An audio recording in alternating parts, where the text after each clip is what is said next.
पढ़ने गए तो स्कूल से बाहर बिठा दिया। उनके शिक्षक ने उनसे जाति पूछ करके भेदभाव किया।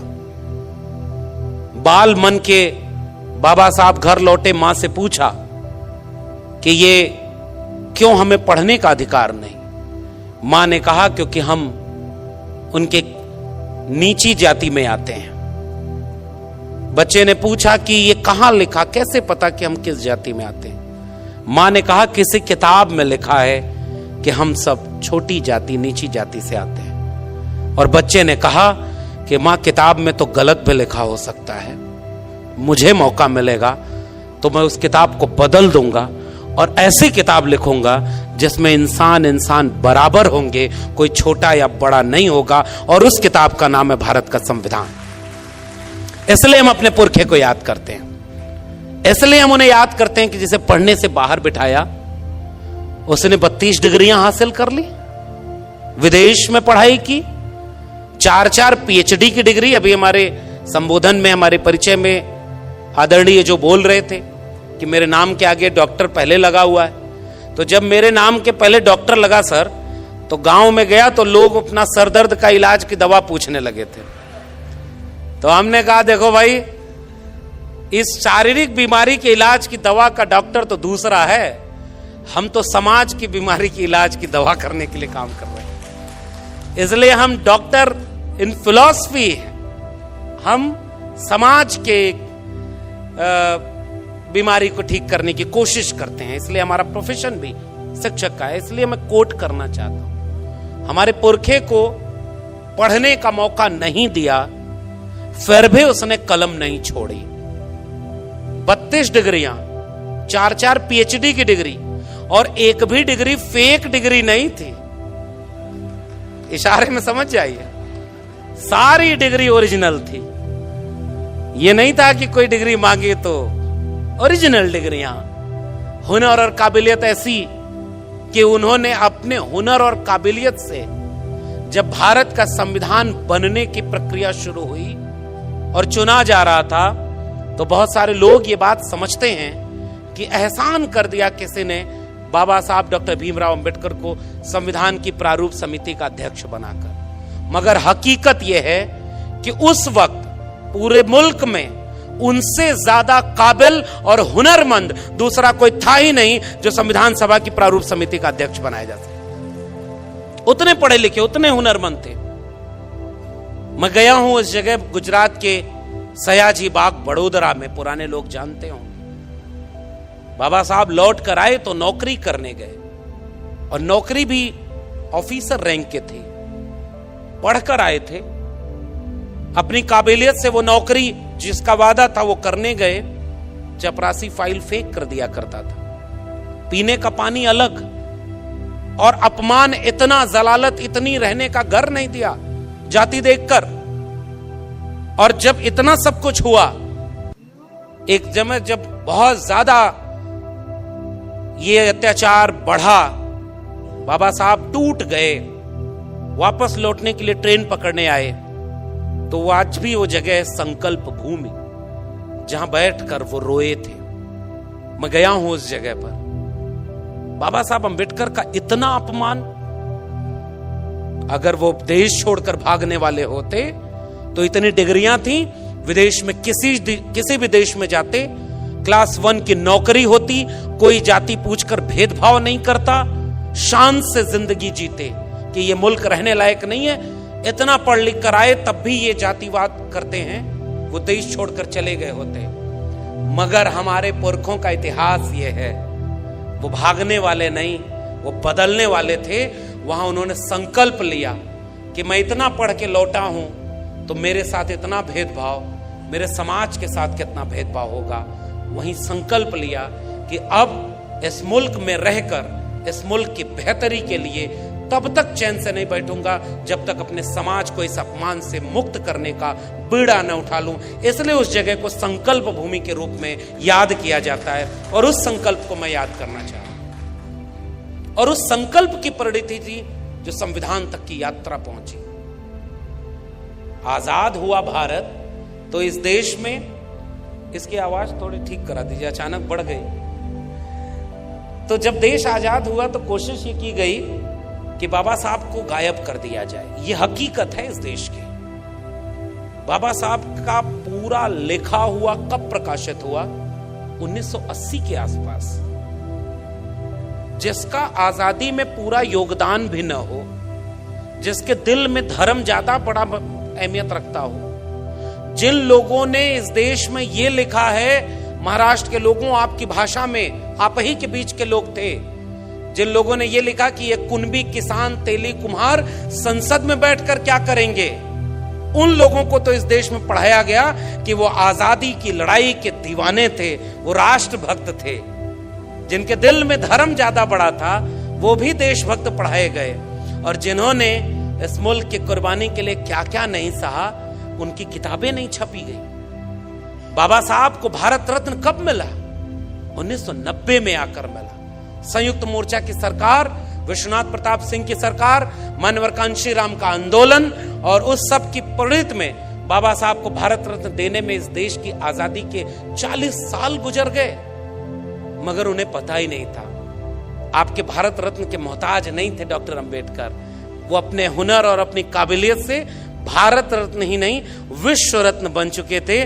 बस वक्त था लोगों को पहचानने का। तो इस तरह का इतिहास इस देश का है, और हम जानते हैं। हमारे हाथ में कलम और किताब आई तो हमने पढ़ा है अपना इतिहास।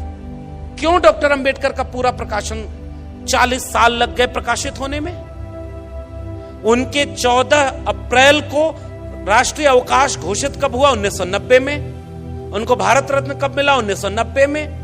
और लंबे समय तक जब अंबेडकर को मिटा नहीं पाए तो कोशिश में लग गए कि उन्हें केवल दलितों का नेता बता दिया जाए, गोया डॉक्टर अंबेडकर का ओबीसी के की मुक्ति में कोई योगदान ना हो। तब हम जैसे लोगों ने पढ़ा और हमारे लोगों ने देश और दुनिया को ये बात समझाई, देश के ओबीसी को ये बात समझाई कि अनुच्छेद 15(4), अनुच्छेद 16(4), अनुच्छेद 340 जिसमें ओबीसी को हक मिला, वो बाबा साहब ने जोड़ा। और उससे महत्वपूर्ण बात, जब मंत्रिमंडल से इस्तीफा दिया तो हिंदू कोड बिल के बाद सबसे महत्वपूर्ण वजह यह बताई कि ओबीसी के हित के लिए जो कमीशन गठित करना है वो नहीं बनाया जा रहा है, जिससे ओबीसी का कल्याण नहीं हो रहा है। इससे नाराज होकर डॉक्टर अंबेडकर ने मंत्रिमंडल से इस्तीफा दे दिया। फिर भी इस देश में यह नहीं बताया गया कि ओबीसी के लिए डॉक्टर अंबेडकर ने क्या किया। दलितों के नेता थे, महिलाओं के लिए ग्रेच्युटी, पे grade, child care leave, maternity leave, trade union के लिए काम करने वाले वेतन भत्ता, पे ग्रेड, ग्रेच्युटी की बात करने वाले डॉक्टर अंबेडकर को कोई कॉमरेड डॉक्टर अंबेडकर की तरह नहीं पढ़ाया। 5 अखबार निकालते थे बाबा साहब, और पत्रकारिता में डॉक्टर अंबेडकर पत्रकार के रूप में नहीं पढ़ाए गए। फेमिनिस्ट मूवमेंट में महिलाओं के आंदोलन के रूप में डॉक्टर अंबेडकर नहीं पढ़ाए गए। तो ये सारी यात्रा ये थी कि उनको बांट दिया जाए, कमजोर कर दिया जाए। मगर एक बात बाबा साहब भी जानते थे, इसलिए यूं ही नहीं लिख दिया था कि शिक्षा वो शेरनी का दूध है, उसे जो पिएगा वो दहाड़ेगा। बाबा साहब के लोग पढ़ने लगे, और आज देखिए देश नहीं दुनिया में जन आंदोलन और न्याय की हर लड़ाई में अगर कोई सबसे बड़ा आइकॉन है तो बाबा साहब डॉक्टर भीमराव अंबेडकर हैं। ये इस देश का और उनका हुनर था, और इसलिए हम बाबा साहब को याद करते हुए संविधान को याद करना चाहते हैं। और इसलिए हम ये बात कहना चाह रहे हैं कि इस संविधान में हिंदू, मुस्लिम, सिख, ईसाई सबको समान लिखा है। हिंदू, मुस्लिम, सिख, ईसाई सबको समान लिखा है। मिटाकर जाति पाति भेदभाव बाबा साहब ने संविधान लिखा है। सब मिटाकर, फर्क मिटाकर, गैर बराबरी मिटाकर। और एक बात और नागपुर से पूरे देश को सुनना और समझना चाहिए। हमारा अगर कोई 100 रुपया चुरा ले, हमारे पिता का अगर अपमान कर दे, हमें कोई गाली दे दे, तो हम इस बात के इंतजार में रहते हैं कि इसने हमारा अपमान किया है, मौका मिलेगा तो इसका बदला लेंगे। और बाबा साहब की कलम को मौका मिला था कि हजारों साल से जिनके पुरखों का अपमान किया गया, इंसान ही नहीं समझा गया, बाबा साहब के पास कलम में वो मौका था कि तुमने 2000 साल तक हमको अछूत बनाया, अब कम से कम 200 साल तक तुम्हें हम अछूत बनाएंगे, क्योंकि हमारे हाथ में कलम है। मगर बाबा साहब डॉक्टर अंबेडकर, उन्होंने अपने पुरखों के होने वाले अपमान का बदला नहीं लिया। फर्क देखिए उनमें और हम में। उनके पुरखे को मौका मिला तो उन्होंने मनुस्मृति लिखी, और हमारे पुरखे को मौका मिला तो उसने भारत का संविधान लिखा, जिसमें सब बराबर हैं, कोई किसी का बदला नहीं ले रहा। और यह बहुत महत्वपूर्ण बात है, इस देश को बतानी चाहिए कि बदला लेने की एक लाइन भी भारत के संविधान में नहीं लिखी है। और ये जो प्रस्तावना है, इस प्रस्तावना में भी केंद्र में है तो न्याय का मूल्य है, समता का मूल्य है। और बाबा साहब इसलिए बाबा साहब बन पाए क्योंकि उन्होंने अपने जीवन में 3 गुरु बनाए थे। पहले गुरु तथागत बुद्ध, दूसरे गुरु महात्मा कबीर, और तीसरे गुरु महात्मा ज्योतिराव गोविंदराव फूले। और मैं आज कभी खड़ा होता हूं आज के वक्त में, तो मुझे लगता है कई बार सबको याद करने की बजाय अगर हम अंबेडकर को अपना गुरु बना लें तो हम अपने आप उस पूरी विरासत से जुड़ जाएंगे जिससे डॉक्टर अंबेडकर जुड़े हुए थे। इसलिए हमारा भी कोई राजनीतिक सामाजिक गुरु है तो बाबा साहब डॉक्टर भीमराव अंबेडकर जैसे हैं। तथागत बुद्ध को से मिले नहीं थे डॉक्टर अंबेडकर। महात्मा कबीर 2000 साल पहले तथागत बुद्ध, लगभग 700-800 साल पहले कबीर हुए। मोको कहां ढूंढे रे बंदे, मैं तो तेरे पास में। ना मैं मंदिर, ना मैं मस्जिद, ना काबे कैलाश में, ना मैं जप में, ना मैं तप में, ना मैं व्रत उपवास में। खोजी हुए तो तुरते मिले हो पल भर की तलाश में। कहें कबीर सुनो भाई साधो, मैं तो हूं विश्वास में। उस पुरखे को मिले नहीं थे बाबा साहब, लेकिन उन्हें अपना गुरु बनाया था। और इवन महात्मा फूले से भी नहीं मिल पाए बाबा साहब डॉक्टर अंबेडकर। 1891 और उसके पहले तारीख आ गई 1888। लेकिन मुझे याद है कि इन तीनों गुरुओं से बिना मिले उन्हें अपना राजनीतिक और सामाजिक गुरु मानते थे बाबा साहब। हम अपना सामाजिक और राजनीतिक गुरु बाबा साहब को मानते हैं। इसलिए इस बात को हम कहना चाहते हैं। और आप यहां से देखिए कि संविधान निर्माण की प्रस्तावना में एक बेहद दिलचस्प काम हुआ। उस दिलचस्प काम को मैं यहां से याद करना चाहता हूं, क्योंकि बहुत सम्मानित मंच है, बहुत वैचारिक मंच है।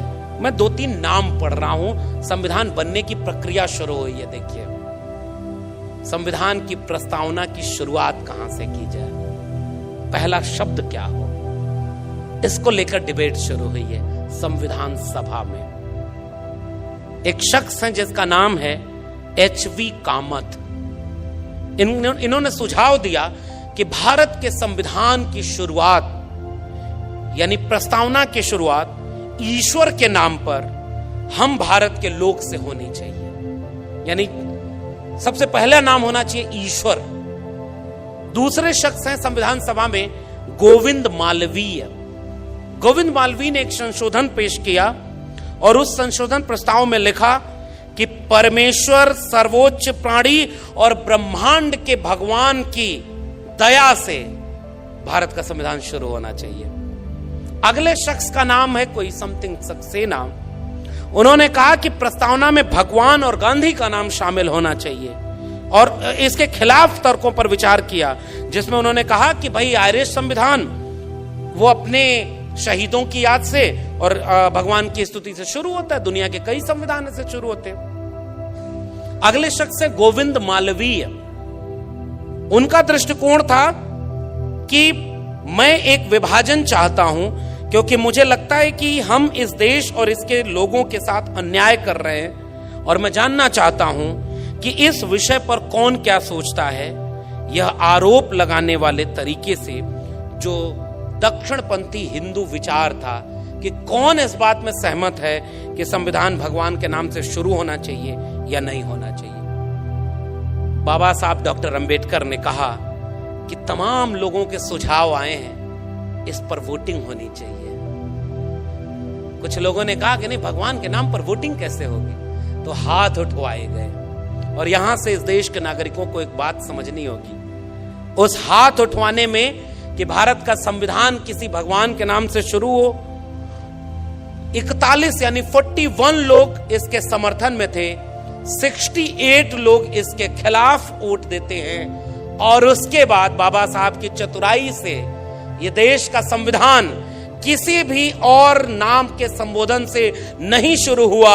इसका पहला लफ्ज है हम भारत के लोग, यानी we the people of India, और इससे इस देश का संविधान शुरू होता है। और ये कोई सामान्य बात नहीं है। बाबा साहब अंबेडकर ने बहुत सोच विचार कर और उनके राय से कन्विंस लोगों ने हम भारत के लोग को सबसे बड़ा माना। और इसलिए मेरी नजर में ये जो हम भारत के लोग हैं, यही भारत है, यही देश है। किसी भूगोल के नक्शे पर खींच दी गई लकीर के बीच में आने वाले जमीन के टुकड़े से देश नहीं बनता है। देश वहां के लोगों से बनता है, वहां के नागरिकों से बनता है। और यह बात संविधान सभा के समझदार लोग समझते थे। इसलिए उन्होंने इस प्रस्तावना की शुरुआत की है, we the people of India, हम भारत के लोग। और जैसे ही हम भारत के लोग हैं तो तमाम भेद तो यूं ही मिट गए, कौन बड़ा कौन छोटा। क्योंकि यह देश तो ऐसा देश रहा है, कुछ लोगों ने इस बात का भी ध्यान नहीं रखा कि भाई तुम लिख कर जा रहे हो अपने धर्म ग्रंथ में, तो एक दिन ऐसा आएगा लोग पढ़ेंगे और कहीं हंसने न लगे कि दुनिया में इंसान एक तरफ पैदा हुआ और तुमने अपने को श्रेष्ठ दिखाने के लिए कहा कि हम मुख से पैदा हुए हैं। ये बात सुन करके आज कोई हंसेगा ही। इस देश के प्रधानमंत्री जब विदेश में जाते हैं तो दोनों बाहें फैलाकर कहते हैं कि मैं युद्ध के देश से नहीं, बुद्ध के देश से आया हूं। और जब भारत लौटते हैं तो बुद्ध के खिलाफ युद्ध छेड़े हुए हैं। इस बात को नागपुर से ज्यादा कौन बेहतर समझ सकता है। समझदार को इशारा काफी। तो वो युद्ध जो बुद्ध को याद कर रहे, कहां और देश बदल रहा है, समय बदल रहा है। देखिए, सर्वोच्च न्यायालय में बाबा साहब की मूर्ति लगाने में भी आजादी का अमृत काल आ गया। 75 साल लग गए कि बाबा साहब की मूर्ति वहां पर लगाई जाए, लेकिन वो एक ऐतिहासिक दिन था। आज उस देश में न्याय की सबसे बड़ी संस्था, जिसमें मनु को सबसे बड़ा न्यायाधीश माना था लोगों ने, उसके सीने पर चढ़कर एक बैरिस्टर बाबा साहब अंबेडकर की तस्वीर सर्वोच्च न्यायालय के सामने खड़ी है, जो रात के अंधेरे में भी डराएगी अगर किसी ने अन्याय की कोशिश की भी। इसलिए इन तस्वीरों और इन मूर्तियों की अहमियत होती है। हमारा खौफ उनसे पूछो जो हमारे पुरखों की मूर्तियों से भी डर जाते हैं। आज तक इस दुनिया में सबसे ज्यादा मूर्ति बनी तो तथागत बुद्ध की, और सबसे ज्यादा मूर्ति तोड़ी गई तो बाबा साहब अंबेडकर की। ये इस देश की सच्चाई है। और इसलिए हम we the people of India पर बात करने आए। उन्होंने क्या कुछ नहीं सहा था, फिर भी आप देखिए कि सबकी मुक्ति और आजादी की लड़ाई की, आजादी के लिए इस संविधान में सब कुछ लिख दिया।